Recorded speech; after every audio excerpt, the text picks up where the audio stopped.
जय श्री राम, जय सीताराम। मार्गशीर्ष मास का पंचमी तिथि, जब संपूर्ण ब्रह्मांड में मंगल की लहरें दौड़ जाती हैं, जब अयोध्या और जनकपुर के आकाश में गूंजता है सिया राम मैं सब जग जानी। आज हम बात करेंगे उस पवित्र दिन की, जिस दिन हुआ था भगवान श्री राम और माता सीता का दिव्य विवाह, विवाह पंचमी। पर क्या आप जानते हैं, जिस दिन प्रभु श्री राम और माता सीता का विवाह हुआ, उसी दिन को विवाह के लिए अशुभ क्यों माना गया?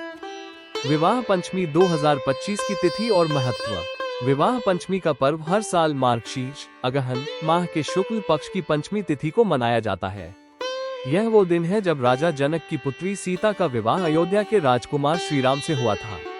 ये पर्व केवल एक स्मरण नहीं, बल्कि राम सीता के पवित्र दाम्पत्य का उत्सव है। वर्ष 2025 में विवाह पंचमी का पर्व मंगलवार 25 नवंबर को मनाया जाएगा। पंचमी तिथि आरंभ होगी 24 नवंबर की रात 9:22 पर और समाप्त होगी 25 नवंबर की रात 10:56 पर। उदया तिथि अनुसार उत्सव का मुख्य दिन 25 नवंबर 2025 को ही मनाया जाएगा। ये दिन इतना पवित्र क्यों माना जाता है? कहते हैं यह वो शुभ घड़ी थी जब स्वयं भगवान शिव, विष्णु, ब्रह्मा और समस्त देवता जनकपुरी में उपस्थित हुए थे। स्वर्ग से पुष्पों की वर्षा हुई, आकाश में दिव्य आलोक फैल गया। सीता और राम, दो आत्माएं, दो दिव्य शक्तियां सदा के लिए एक हो गईं। यह विवाह केवल दो व्यक्तियों का नहीं, बल्कि धर्म और मर्यादा के मिलन का प्रतीक था। राम जो धर्म के प्रतीक है और सीता जो त्याग, शक्ति और करुणा की प्रतिमूर्ति है। इस दिन विवाह क्यों नहीं किया जाता है? परंतु इस दिन कोई विवाह नहीं करता, क्योंकि इस दिन एक ऐसी दर्द भरी कथा जुड़ी है जो हर माता पिता, हर बेटी और हर पत्नी के हृदय को छू जाती है। कारण एक, सीता के जीवन का दुख। विवाह पंचमी के दिन विवाह करने से लोग इसलिए डरते हैं क्योंकि माता सीता का वैवाहिक जीवन भले ही दिव्य था, लेकिन उसमें सुख से अधिक दुख रहा। विवाह के तुरंत बाद ही श्री राम को वनवास मिला। माता सीता ने पति के साथ वन गमन किया, वहीं रावण ने उनका अपहरण किया और उन्हें अग्नि परीक्षा देनी पड़ी। अयोध्या लौटने के बाद भी उन्हें लोक निंदा का सामना करना पड़ा और अंततः उन्होंने धरती माता की गोद में विलीन होकर जीवन समाप्त किया। लोग मानते हैं जिस दिन सीता और राम का विवाह हुआ, वह दिन आदर्श विवाह तो था, परंतु उसके बाद उनके जीवन में कष्टों की श्रृंखला आरंभ हो गई। इसलिए अपनी बेटियों का विवाह इस दिन करना लोक मान्यता के अनुसार उनके जीवन में भी दुख लाने वाला माना जाता है। ग्रंथों में क्या कहा गया है?